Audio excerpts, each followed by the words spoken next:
Assalamualaikum warahmatullahi wabarakatuh. Ketemu lagi dengan saya Ustazah Umi Hani Asarwastuti pada pelajaran IPS kelas 9 semester 2. Pertemuan kali ini kita akan membahas materi tentang perjuangan fisik dan perjuangan diplomasi dalam rangka mempertahankan kemerdekaan Indonesia. Ya, tujuan pembelajaran pada pertemuan kali ini yaitu yang pertama, menganalisis perjuangan fisik dalam mempertahankan kemerdekaan, yang kedua, menganalisis perjuangan diplomasi dalam rangka mempertahankan kemerdekaan Indonesia. Oke, kita mulai materinya yaitu dengan perjuangan fisik dalam rangka mempertahankan kemerdekaan Indonesia. Artinya, kita berperang dalam rangka mempertahankan kemerdekaan Indonesia melawan sekutu. Ya. Sekutu yang datang ke Indonesia itu bernama AFNE, Allied Force Netherlands East Indies, di bawah komando Letjen Sir Philip Christison dari Inggris. Dan ternyata kedatangan sekutu yang berasal dari tentara Inggris ini diboncengi oleh NICA, Netherlands Indies Civil Administration, pimpinan H.J. van Mook. Apa itu NICA? NICA adalah pemerintahan sipil Belanda di Australia ketika Indonesia diduduki oleh Jepang. Jadi pada waktu Indonesia dijajah Jepang, pemerintah Belanda pindah ke Australia dan menjalankan pemerintahan darurat di sana. Apa sih tugas AFNE di Indonesia? Yaitu yang pertama, menerima penyerahan kekuasaan dari tangan Jepang. Yang kedua, membebaskan para tawanan perang dan intermiran sekutu. Yang ketiga, melucuti dan mengumpulkan orang Jepang untuk dipulangkan. Yang keempat, menegakkan dan mempertahankan keadaan damai untuk kemudian diserahkan kepada pemerintah sipil. Yang kelima, menghimpun keterangan dan menuntut penjahat perang. AFNE di Indonesia itu terbagi menjadi 3 divisi. Yang pertama, Divisi India ke-23 di bawah pimpinan Mayor Jenderal D.C. Houghton untuk daerah Jawa Barat. Yang kedua, Divisi India ke-5 di bawah Mayor Jenderal E.C. Mansur yang bertugas di daerah Jawa Timur. Yang ketiga, Divisi India ke-26 di bawah Mayor Jenderal H.M. Chambers yang bertugas untuk daerah Sumatera. Apa sih faktor penyebab terjadinya konflik Indonesia dan Belanda? Nah ini, satu, sekutu dan NICA melakukan provokasi dan teror terhadap bangsa Indonesia. Dua, NICA mempersenjatai Kenil yang dibebaskan dari tawanan Jepang. Tiga, NICA berusaha menegakkan kembali kekuasaannya di Indonesia. 4. NICA mendapat bantuan sekutu untuk kembali berkuasa di Indonesia. 5. NICA di bawah Van Mook atau H.J. Van Mook berusaha memecah belah dan menghancurkan Indonesia dengan politik divide et impera. Ya, perjuangan fisik yang terjadi atau peperangan yang terjadi melawan sekutu yang diboncengi oleh NICA atau oleh Belanda, itu yang pertama adalah pertempuran 10 November atau sering juga disebut pertempuran Surabaya. Yang kedua, pertempuran Merah Putih di Manado. Yang ketiga, pertempuran Ambarawa atau sering juga disebut Palagan Ambarawa. Yang keempat, pertempuran Medan Area di Sumatera ini ya. Yang kelima, peristiwa Bandung Lautan Api. Yang keenam, pertempuran Margarana atau juga sering disebut Puputan Margarana. Oke ya, pertempuran fisik yang tadi 6 tadi akan saya pakai sebagai tugas mandiri ya. Jadi untuk penilaian proses nanti akan saya ambil dari presensi, tiap kehadiran dan menjawab kuis. Setiap kali presensi akan saya beri nilai 100.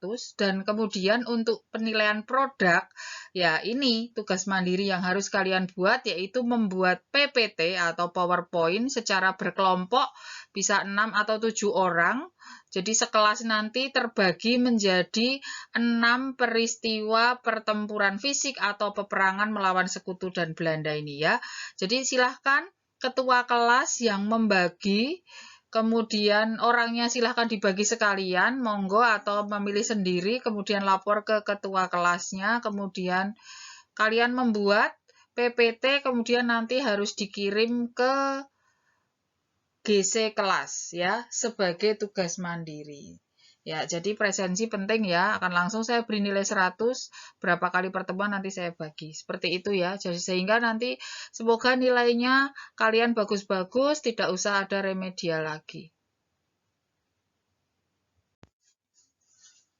Oke, kita masuk ke berikutnya, yaitu perjuangan diplomasi dalam rangka mempertahankan kemerdekaan Indonesia. Perjuangan diplomasi di sini berarti lewat meja perundingan. Oke, perundingan Republik Indonesia dengan Belanda itu terjadi ada yang di Jakarta tanggal 10 Februari sampai dengan 10 Maret 46, sampai dengan perundingan Denpasar 18 sampai 24 Desember 46 tidak saya bahas karena ini dianggap perundingan gagal. Kalian bisa mencari sendiri nanti di buku atau di internet, tapi tidak akan saya bahas. Oke, saya bahas yang menguntungkan Indonesia ataupun yang fenomenal terjadi di Indonesia. Ini tidak terlalu penting. Perundingan yang pertama yaitu perundingan Linggarjati. Terjadinya perundingan tanggal 10 November 1946 sampai dengan 25 Maret 1947. Wakil delegasi dari Indonesia adalah Sultan Syahrir, wakil delegasi Belanda adalah Dr. H.J. van Mook dan Profesor Schemerhorn. Ini gambarnya dari samping kiri adalah Sultan Syahrir, van Mook, kemudian yang paling kanan adalah Schemerhorn. Apa hasil perundingan Linggarjati? Yang pertama, Belanda mengakui secara de facto wilayah Indonesia atas Jawa, Sumatera, dan Madura. Yang kedua, akan dibentuk Republik Indonesia Serikat. Yang ketiga, akan dibentuk Uni Indonesia Belanda di bawah Ratu Yuliana. Ini sering sekali keluar dalam USBN kemarin-kemarin ya. Apa akibat perundingan Linggarjati bagi Indonesia? Ya, wilayah Indonesia menjadi sempit karena wilayah Indonesia akhirnya hanya terdiri dari Sumatera, Jawa, dan Madura. Tetapi Indonesia diakui kedaulatannya sebagai negara yang merdeka. Apakah banyak protes? Ya, tentunya banyak yang tidak setuju dengan hasil dari perundingan Linggarjati. Peristiwa yang kedua yaitu agresi militer 1. Ya. Ini terjadi tanggal 21 Juli 1947. Tokoh penggagas agresi militer 1 adalah Dr. H.J. van Mook. Tujuannya yaitu tidak mau mengakui kedaulatan Indonesia sebagai negara yang merdeka akibat hasil perundingan Linggarjati. Nah, bagaimana caranya? Caranya yaitu mengajukan usul untuk membuat tentara keamanan bersama di wilayah Republik Indonesia, yaitu di wilayah Jawa, Sumatera, dan Madura. Ini sudah dikira-kira oleh Belanda pasti akan ditolak oleh Republik Indonesia karena RI sudah punya tentara sendiri. Nah, maka ini disengaja. Apa akibatnya? Naskah perundingan Linggarjati dirobek-robek dan Belanda tidak mengakui lagi kedaulatan Indonesia. Kemudian, wilayah Republik Indonesia diserang oleh Belanda. Maka terjadilah pertempuran yang disebut agresi militer 1, karena nanti akan ada agresi militer 2. Nah, setelah terjadi peperangan antara Indonesia dan Belanda, kemudian PBB membentuk Komisi 3 Negara. Ya, apa tujuan dibentuknya KTN atau Komisi 3 Negara? Yaitu menyelesaikan pertikaian antara Indonesia dan Belanda. Dibentuk kapan? Yaitu pada tanggal 4 Agustus 1947. Wakil dari Indonesia diwakili oleh Richard Kirby dari Australia, wakil dari Belanda diwakili oleh Paul van Zielen dari Belgia, dan wakil yang ditunjuk oleh Indonesia dan Belanda adalah Dr. Frank Graham dari Amerika. Apa hasil dari perundingan Komisi 3 Negara untuk menyelesaikan pertikaian Indonesia dan Belanda? Hasilnya akan diadakan perundingan Renville. Oke, selanjutnya diadakan perundingan Renville akibat dari adanya Komisi 3 Negara yang menyelesaikan pertikaian antara Indonesia dan Belanda. Kapan dilaksanakan? Yaitu tanggal 8 September 1947 sampai 17 Januari 48. Wakil dari Indonesia adalah Mr. Amir Syarifuddin yang pada waktu itu menjabat sebagai Perdana Menteri Indonesia, dan wakil delegasi Belanda adalah orang Indonesia tetapi memihak Belanda, yaitu Mr. Abdul Qadir Widjojoatmojo. Ini wajah sebelah kiri adalah Mr. Amir Syarifuddin, yang sebelah kanan adalah Mr. Abdul Qadir Widjojoatmojo. Nah, apa hasil perundingan Renville?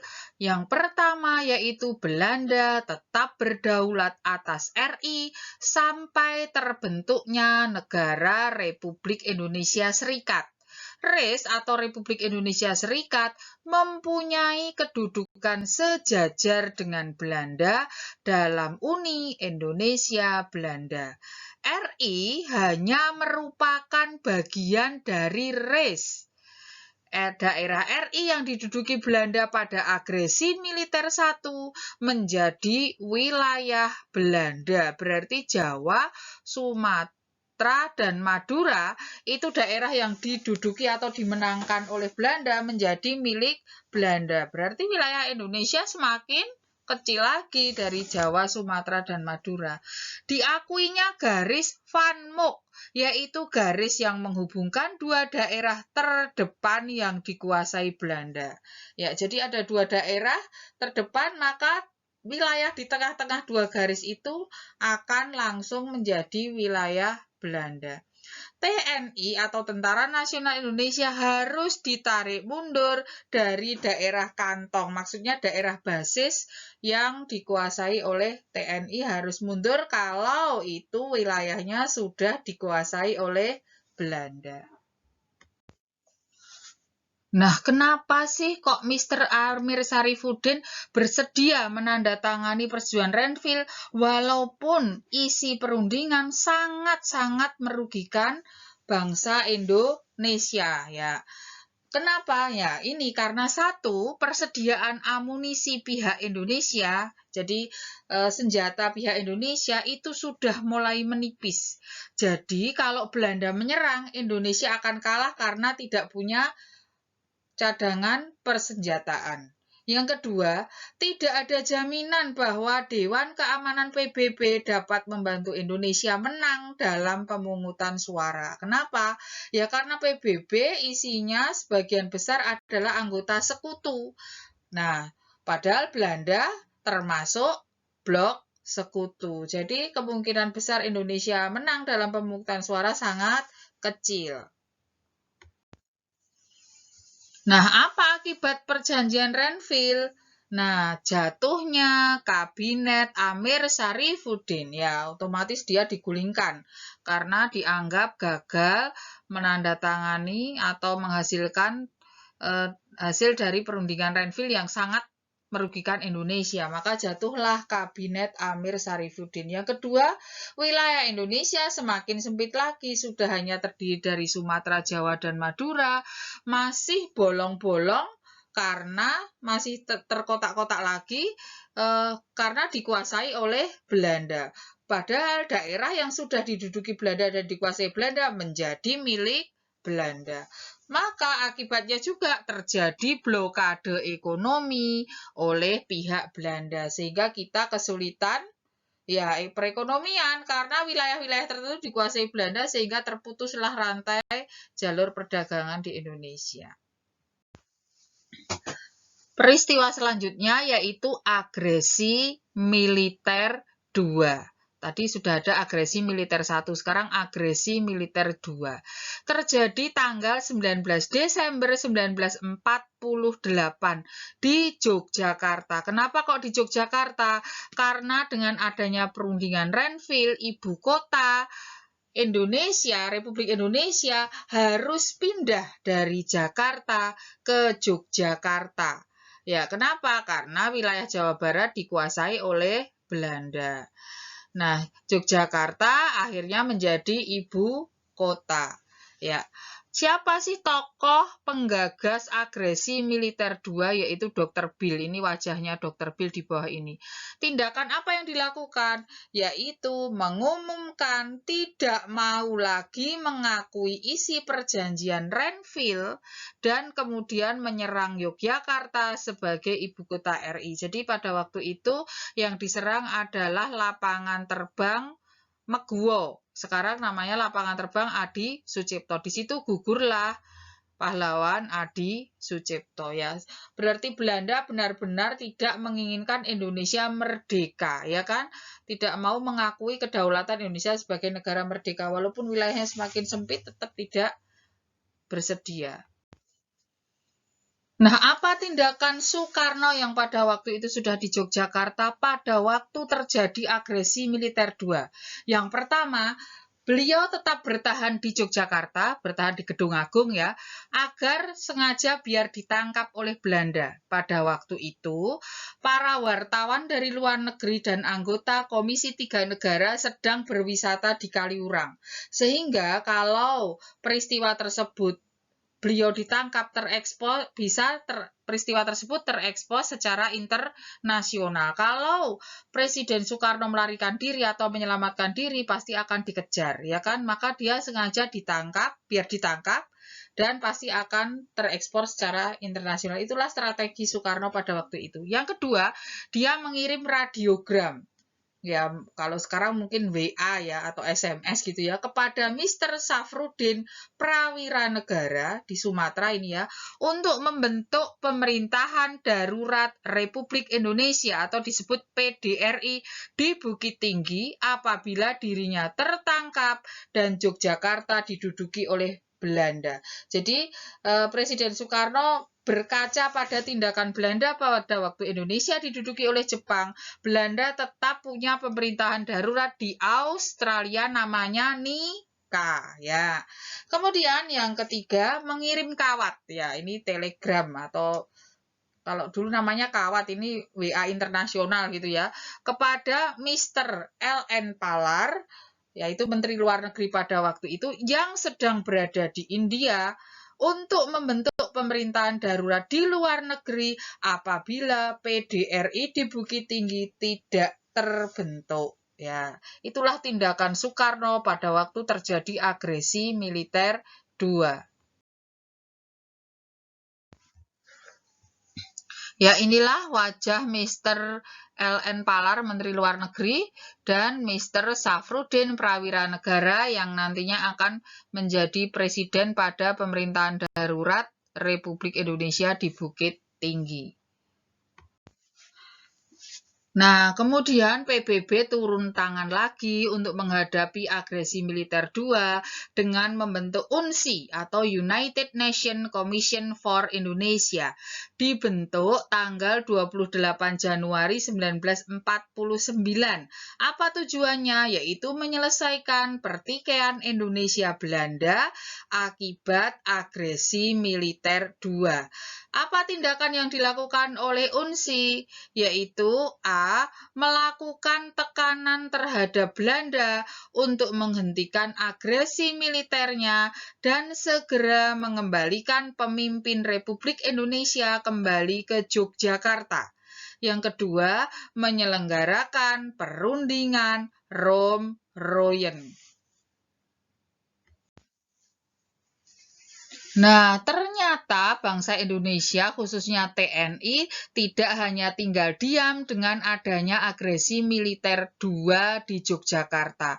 Maka kemudian TNI melakukan peristiwa serangan umum 1 Maret 1949. Apa tujuannya?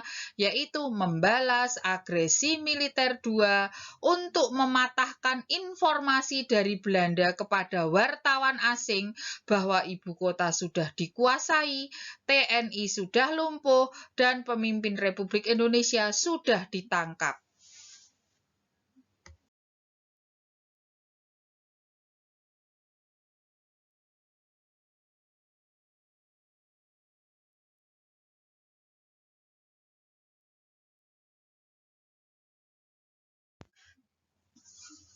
Tokoh penggagas serangan umum 1 Maret adalah Sri Sultan Hamengkubuwono ke-9. Pemimpin penyerangan 1 Maret dipimpin oleh Letkol Soeharto yang akhirnya menjadi Presiden RI yang kedua. Kemudian penyerangan dibagi menjadi 4 bagian.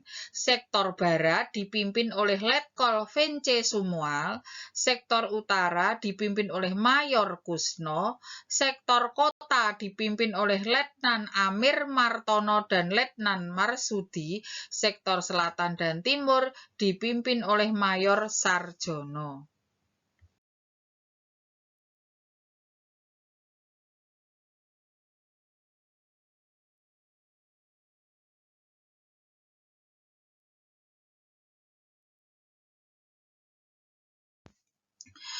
Ya, serangan umum 1 Maret ini penyerangannya dengan menggunakan sistem perang gerilya atau Wehkreis. Apa sih ciri-ciri perang gerilya atau Wehkreis sehingga bisa menguasai kembali selama walaupun hanya 6 jam ibu kota RI Yogyakarta, yaitu ciri-cirinya 1, menyerang dengan tiba-tiba. Yang kedua, berpusat di luar kota dan antara satu daerah dengan daerah lain tidak saling berhubungan. Yang ketiga, menyerang pada malam hari. Yang keempat, menghindari perang terbuka. Yang kelima, tentara menyamar sebagai rakyat biasa. Ya, apa sih arti penting serangan umum 1 Maret bagi Indonesia? Yang pertama, menunjukkan kepada dunia internasional bahwa RI dan TNI masih ada. Yang kedua, mendukung perjuangan diplomasi di PBB. Kemudian Amerika berbalik menjadi menekan Belanda agar melakukan perundingan kembali dengan Republik Indonesia. Lanjutnya yaitu mematahkan moral dan strategi pasukan Belanda. Kemudian lanjutnya yaitu yang kelima, meninggikan moral Tentara Nasional Indonesia dan rakyat yang sedang bergerilya. Itulah arti penting serangan umum 1 Maret.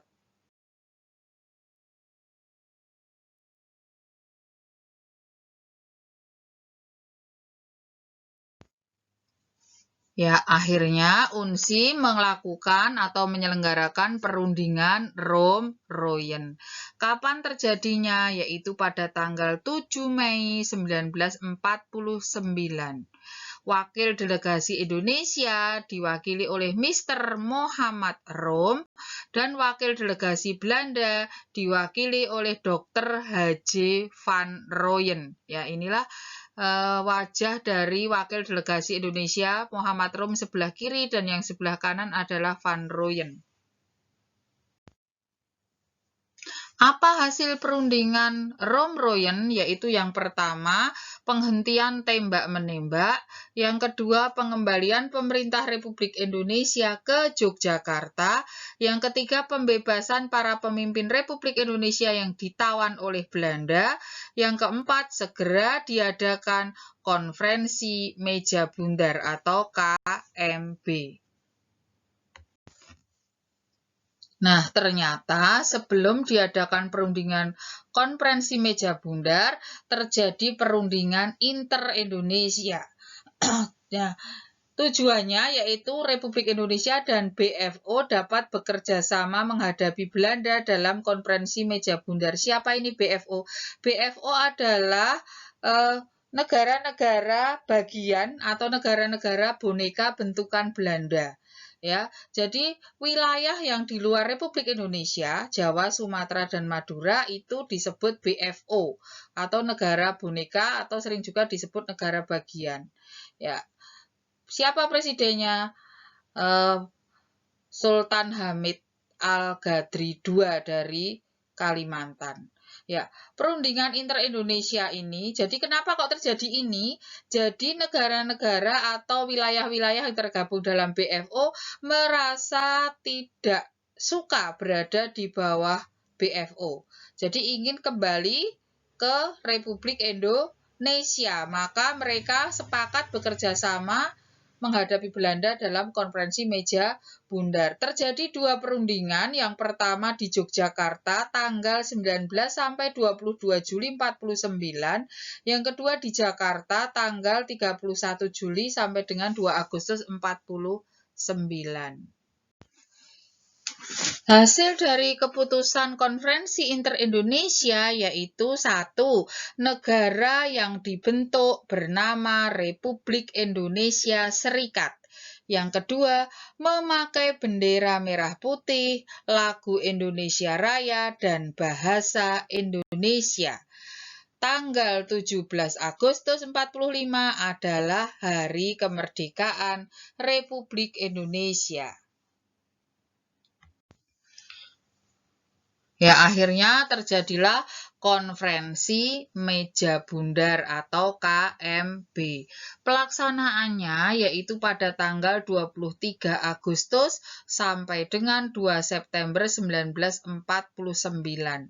Delegasi yang hadir Republik Indonesia diwakili oleh atau dipimpin oleh Dr. Andes Muhammad Hatta. Belanda delegasinya dipimpin oleh Mr. Van Marseven. UNSI dipimpin oleh Chris Lee. BFO dipimpin oleh Sultan Hamid Al-Ghadri II. Kemudian rapat dipimpin oleh Perdana Menteri Belanda Dr. Willem Drees. Apa hasil perundingan Konferensi Meja Bundar? Yang pertama yaitu Indonesia menjadi negara RIS atau menjadi Republik Indonesia Serikat. RIS dan Belanda merupakan Uni Indonesia Belanda di bawah Ratu Juliana. Penyerahan kedaulatan oleh Belanda kepada RIS paling lambat akhir tahun 49. Semua hutang Belanda menjadi tanggungan RIS. Tentara Nasional Indonesia berubah menjadi Tentara RIS. Kedudukan Irian Barat akan dibahas 1 tahun setelah pengakuan kedaulatan Indonesia. Nah, kemudian terjadilah pengakuan kedaulatan Indonesia tanggal 27 Desember 1949. Terjadi di 3 tempat pada jam yang sama. Ya, yang pertama yaitu di Den Haag, Belanda. Pihak Belanda terdiri dari Ratu Juliana, Perdana Menteri Dr. Willem Drees, dan Menteri Seberang Lautan Mr. Amja Seyssel. Kemudian pihak Indonesia diwakili oleh Dr. Andes Muhammad Hatta. Di Jakarta juga terjadi penandatanganan penyerah-terimaan kedaulatan Indonesia. Pihak Indonesia diwakili oleh Sri Sultan Hamengkubuwono IX, pihak Belanda diwakili oleh Wakil Tinggi Mahkota Belanda AHS Loving. Kemudian penandatanganan juga terjadi di Yogyakarta sebagai ibu kota RI pada waktu itu, yaitu Mr. A. Saad sebagai Presiden Republik Indonesia kepada Menteri Penerangan RES A. Mononutu. Inilah negara yang tergabung dalam RES, terdiri dari RI dan BFO ya, bekas anggota BFO, terdiri dari yang pertama adalah 7 negara bagian, 1 negara Indonesia Timur atau NIT, presidennya Sukawati, Anak Agung Gede Sukawati kalau lengkapnya. Yang kedua negara Pasundan atau Jawa Barat, wali negaranya adalah RAA Wiranata Kusuma.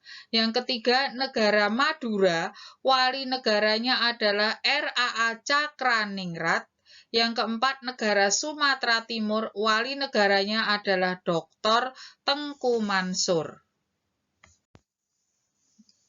Yang kelima adalah negara Sumatera Selatan, presidennya adalah Abdul Malik. Yang keenam negara Jawa Timur, wali negaranya Ahmad Kusumonagoro. Yang ketujuh negara Republik Indonesia, presidennya Mr. A. Saad. Kemudian Soekarno jadi apa? Soekarno adalah Presiden Republik Indonesia Serikat. Presiden Republik Indonesia adalah Mr. A. Saad ya. Ya, kemudian di samping 7 negara bagian tadi yang dipimpin oleh wali negara dan presiden tadi, ada 9 daerah otonom, berarti merdeka tidak di bawah RI dan tidak di bawah Belanda. 1. Daerah otonom Borneo, wali negaranya adalah Sultan Hamid II. 2. Daerah otonom Dayak Besar. 3. Daerah otonom Kalimantan Tenggara. 4. Daerah otonom Kalimantan Timur. 5. Daerah otonom Banjar. 6. Daerah otonom Riau. Kemudian yang ketujuh adalah daerah otonom Bangka, 8 daerah otonom Belitung, dan yang ke-9 adalah daerah otonom Jawa Tengah. Oke, sekiranya pertemuan kali ini hanya sampai di sini. Jangan lupa subscribe, like, dan share ya video ini. Terima kasih atas perhatian kalian. Ketemu lagi pada pertemuan berikutnya. Assalamualaikum warahmatullahi wabarakatuh.